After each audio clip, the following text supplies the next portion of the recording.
ये जो देरी हो रही थी फडणवीस जी, और एक्चुअली सच में भी देरी हो रही थी सरकार बनाने में, बहुत सोशल मीडिया पे मीम्स चलने लगे थे आपके और अजीत पवार के, और मीम्स में ऐसे दिखाया जा रहा था जैसे अजीत पवार आपसे कह रहे हैं कि चलो देवेंद्र जी एक बार फिर सुबह सुबह शपथ निपटाते हैं, शिंदे जी नहीं मान रहे तो क्या बात है, अपन दोनों साथ में शपथ निपटाते हैं, क्योंकि नंबर की तो परेशानी थी नहीं, दिक्कत थी नहीं।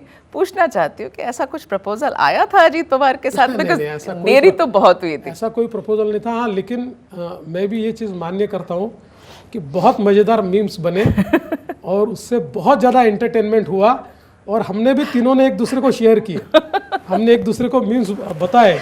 एक मीम ऐसा था कि जिसमें अजीत पवार जी बैठे हुए थे, पीछे उप मुख्यमंत्री रखा हुआ था, और वो कह रहे कि अरे भाई किसी को तो बैठाओ, मैं तो परमानेंट हूँ। तो ऐसे कई मीम्स वहाँ पर बने। हाँ।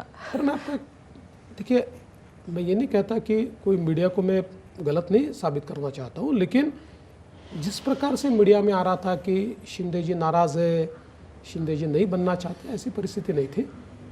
जिस समय मैंने शिंदे जी के साथ बातचीत की और मैंने उनको कहा कि देखिए मैं भी नहीं बनना चाहता था, लेकिन मेरी पार्टी ने मुझे जब बनने को कहा तो मेरे ध्यान में आया कि सरकार अगर चलानी है तो पार्टी का जो मजबूत व्यक्ति होता है, जिसको अधिकार होता है, वो व्यक्ति सरकार में होता है तो पार्टी भी चलती है, नहीं तो पार्टी को भी कहीं ना कहीं। तो उन्होंने बिल्कुल 1 मिनट में उस बात को मान्य किया। उन्होंने कहा कि ठीक है, मेरा कोई ये विषय नहीं, मैंने तो आप मुख्यमंत्री थे तब मैं मंत्री था, तो आपके साथ काम करने में मुझे कोई दिक्कत नहीं है। बाकी चर्चाएं हमारी चल रही थी। देखिए अल्टीमेटली कभी कभी ऐसा कहते हैं ना, प्रॉब्लम ऑफ प्लेंटी, तो थोड़ा हम उसको फेस कर रहे हैं। हम खुश है, हम उससे दुखी नहीं है, लेकिन तीनों पार्टियों को इतने ज़्यादा नंबर है, तो इसके कारण तीनों को ये लगता है कि ज़्यादा मिनिस्टर्स मिलने चाहिए, अपने ज़्यादा लोग एडजस्ट होने चाहिए, क्योंकि जब पार्टी चलानी है तो आपको एस्पिरेशंस को भी मैनेज करना पड़ता है। बिल्कुल। तो इसलिए उसके ऊपर चर्चाएं चल रही थी। मैं आपको ये कह सकता हूँ कि we are almost there, we are almost there. You've decided how your we are almost government will there. look. Okay. अभी कुछ पोर्टफोलियोज भी हम डिसाइड कर लेंगे, और मेरा अपना मानना है कि अभी मोस्ट प्रोबेबली बिफोर 16, जब हमारा महाराष्ट्र का अधिवेशन नागपुर में शुरू होगा, बिफोर दैट हम लोग हमारा एक्सपेंशन कर लेंगे। मैं क्या पूछ सकती हूँ कि होम पोर्टफोलियो को लेकर इतनी खींचातानी हो रही थी, क्या हुआ है फाइनली? उस पर चर्चा हमारी चल रही थी, लेकिन ऐसी कोई गंभीर चर्चा या उस पर खींचातानी ऐसी नहीं है। देखिए नॉर्मली क्या होता है, होम होता है, फाइनेंस होता है, यूडी होता है, ऐसे कुछ पोर्टफोलियोज जो होते हैं, ये एक प्रकार से डिफाइनिंग इस प्रकार के पोर्टफोलियोज होते हैं। तो 3 पार्टियां हैं, तो तीनों को उचित इज्जत दी गई है। देखिए क्या होता है, एक काम भी होता है और एक परसेप्शन भी होता है। पॉलिटिक्स में परसेप्शन भी बहुत महत्वपूर्ण होता है। तो परसेप्शन वाइज भी तीनों पार्टियों को ठीक न्याय मिला है, ये दिखाना भी बहुत जरूरी होता है। तो इसके लिए चर्चा चल रही है। क्या होम आप रख रहे हैं? देखिए अभी इसका अंतिम फैसला जब होगा तो मैं आपको बताऊंगा। फडणवीस जी, ये जो पिछले 5 साल थे महाराष्ट्र में, यहाँ की राजनीति एक बहुत ही निम्न स्तर तक गई। It just went really down in the dumps. तोड़ फोड़ की राजनीति हुई, आपको उसके लिए बहुत जिम्मेदार ठहराया जाता है। आपने बहुत पार्टियां तोड़ी फोड़ी, इतना कि बियॉन्ड रिकग्निशन हो गया। सिर्फ आप नहीं, बहुत लोगों ने बहुत चीज़ें करी हैं।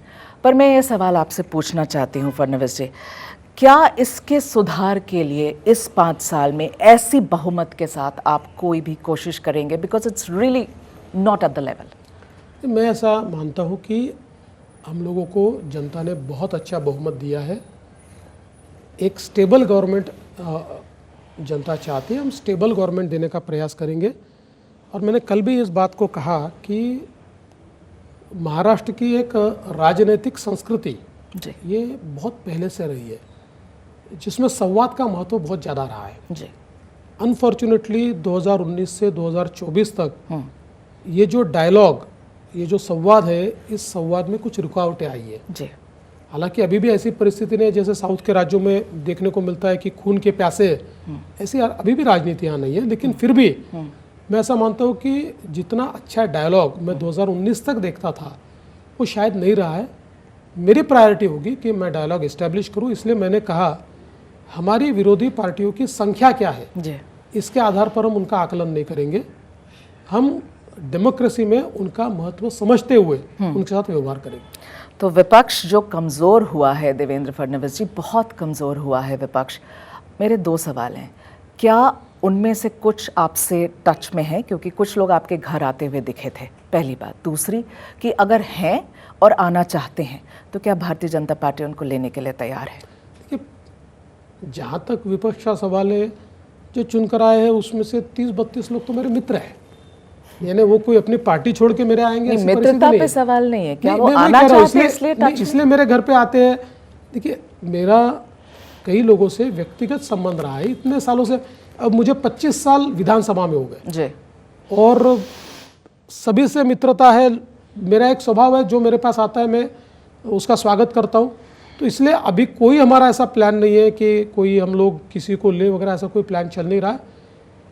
अगर कोई आना चाहता है तो अभी की परिस्थिति में हमारे, मुझे ऐसा लगता है कि विधानसभा के कुछ कानून भी है, जी, उसको तोड़कर तो नहीं। पिछले बार पार्टियां आई जी, इसलिए हम ले पाए, जी। इंडिविजुअल्स को थोड़ी ले सकते हैं। पर कोशिश कर रहे हैं क्या वो नहीं, हम आपके कोई- पास आने की? देखिए, कोशिश करने की आवश्यकता ही नहीं है। इतना मैंडेट मिलने के बाद आप नहीं, वो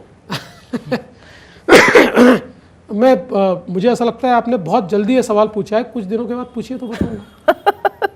ओके फडणवीस जी, लास्ट दो सवाल मेरे। आर्थिक स्थिति स्टेट की अच्छी नहीं है, it's not good at this moment. Financial surplus में महाराष्ट्र को लाने के लिए देवेंद्र फडणवीस जी क्या सोच रहे हैं?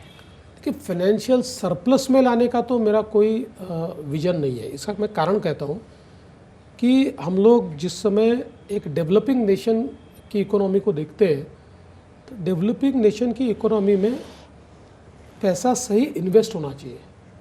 ये डेफिसिट की इकोनॉमी होती है जी, लेकिन मैनेजेबल डेफिसिट और पैसे का सही इन्वेस्टमेंट, इन दो चीज़ों पर मुझे काम करना पड़ेगा। क्योंकि पिछले कई सालों में हम लोगों ने ये प्रयास किया है कि हमारा जो डेट जीडीपी रेशियो है, इसको एट द मोस्ट 18 तक हम लोग आगे ले गए, फिर वापस 17 पर लाया। जी, अब शायद हमारी अलग अलग स्कीमों के कारण वो 20-21 तक भी चला जाएगा, ऐसी परिस्थिति है। उसको धीरे धीरे अगले 2-3 सालों में मैनेज करके वापस हम लोग 18% तक, 17% तक, वैसे तो 25% हमको अलाउड है, लेकिन एक मैं ऐसा मानता हूँ कि एक हेल्दी जो इकोनॉमी होती है उसमें you need not go to 25%, आप लोग उससे अंदर ही रहे, ये ज़्यादा अच्छा है। तो हम लोग प्रयास ये करेंगे कि इसको हम लोग ठीक से मैनेज करें। ओके। आपके आगे अभी जो सबसे बड़ा टास्क जो हमें समझ में आता है is the BMC corporation election.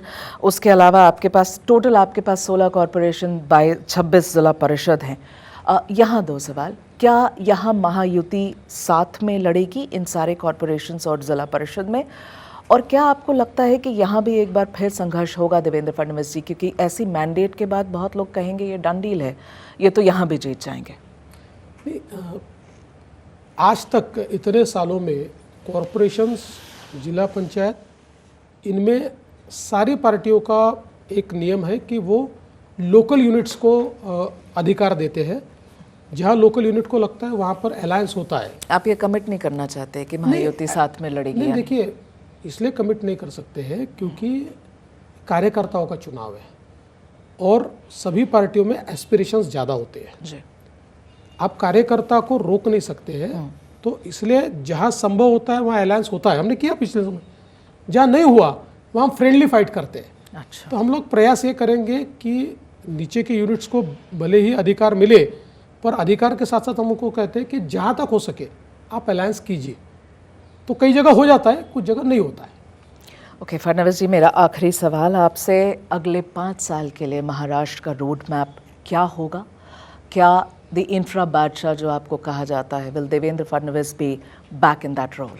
देखिए, वो रोल मेरा इसलिए समाप्त नहीं होता कि जो चीज़ें मैंने शुरू की थी जी, वो चीज़ें अभी कंप्लीट नहीं हुई है, वो चीज़ें चल रही है, धीरे धीरे कंप्लीट कर रहे हैं। लेकिन अभी कुछ चीज़ें नई मैंने हाथ में ली है, जिसमें आप जानते हैं कि रिवर लिंकिंग, जी, रिवर लिंकिंग के प्रोजेक्ट्स को, अभी मैं इरिगेशन मिनिस्टर था तो मैंने उसको मान्यता दी है। ये प्रोजेक्ट्स महाराष्ट्र को परमानेंटली अकाल से मुक्त कर सकते हैं। ओके, तो मेरा अभी रिवर लिंकिंग प्रोजेक्ट्स पर बहुत ज़्यादा ध्यान रहेगा। वाटर इश्यूज़ जो है, उन इश्यूज़ के ऊपर मैं बहुत ज़्यादा फोकस करना चाहता हूँ। रिन्यूएबल एनर्जी पर मैं बहुत ज़्यादा फोकस करना चाहता हूँ, क्योंकि ये दो चीज़ें ऐसी है जिससे खेती में भी परिवर्तन होगा और जिससे उद्योग में भी परिवर्तन होगा, और ये दोनों चीज़ों के कारण बहुत बड़े पैमाने पर रोजगार का निर्माण होगा। ओके, तो इसलिए दो मेरे फोकस एरिया है। बाकी तो सोशल सेक्टर है, इंफ्रास्ट्रक्चर का सेक्टर है, ये सारे सेक्टर पे तो काम करना ही है। इतने सारे प्लान्स है फडणवीस जी, क्या भारतीय जनता पार्टी फाइनेंस का पोर्टफोलियो भी अपने पास रखना चाहेगी? क्या ये प्लान्स हैं? देखिए, पार्टी को तो सारे पोर्टफोलियो अपने पास रहे ऐसा लगता है, लेकिन अलायंस में जो तीनों मिलकर तय करेंगे वो हम उसको मंजूर करेंगे। Mr. Fadnavis, wishing you all the very best Thank for the next 5 years. Thank you. Thank you for your time. Thank you. Thank Thank you.